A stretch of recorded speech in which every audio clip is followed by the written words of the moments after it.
Hello, I'm Robin from Esctoday.com, and I'm with two people who would need no introduction. Well, Jonsi and Greta.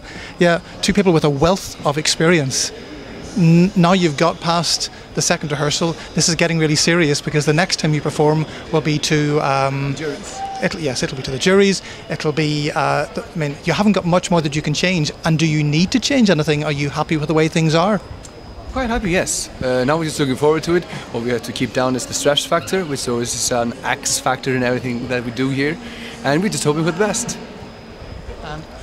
I think the main focus should be the performance. I think we have everything we need on the stage. I mean, the graphic is absolutely breathtaking. We've had a lot of good comments about the graphics, and I think the graphics are everything that I wanted and so much more than that. So, yeah, I think the performance should be our main focus. You had to write the song or perform it in Icelandic in your national final. Did you write the song? Is it an English song translated to Icelandic, or what did you have to do to make the transition? I wrote it as an Icelandic song. It's based on an Icelandic story.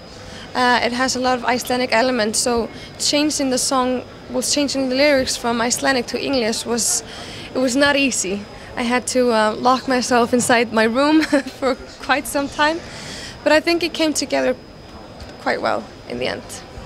Having experience from performing in Turkey, it happens I'm wearing the T-shirt or the shirt. Oh, I see, yeah. That's coincidence. But is that good preparation? I mean, having done one Eurovision, does it make it easier doing a second one? Yes, it does, because you always are a bit more mature when you come the second time, and a bit older in my case. And I just hope that I'm just up for it, doing as well as I did. Has anything, and it's an even bigger event now than it was before, do you think about the audience? When you're performing, who are you performing to?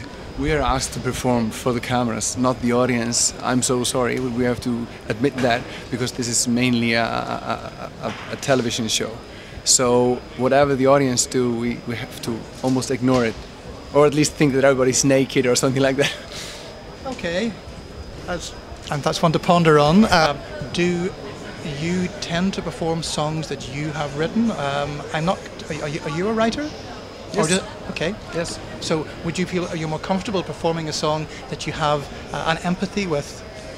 Definitely. Is it your Yeah. does the story have anything to do with your life, or is it written from experience? It's based on a really old Icelandic story.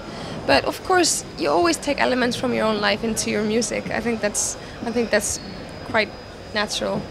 But you don't want to bare your soul too much. No, I think it's, well, in this case, the story is so strong, and it's a story about two people who are in love but can't be together. It's a classic love story. You can apply that story to every single country, whether it's Iceland or some other country. So in this case, the story was just the main focus. And are you people that cope with pressure well, that cope with being on a stage? Can you wipe out the outside world and just perform and enjoy? I come from the classical background, so I'm used to being on stage, and I'm used to performing in front of an audience. But I'm also used to a lot of pressure, from teachers and from competitions and from just concerts in general. So. Well, before we finish, may I ask you to perform for our viewers just a little bit of your song? Is that possible? Never forget what I did, what I said when I gave you all my heart and soul. Morning will come and I know we'll be one, 'cause I still believe that you'll remember me. Fantastic. Thank you very much for your time. Good luck. You are well tipped. Thank you. Okay. Bye-bye.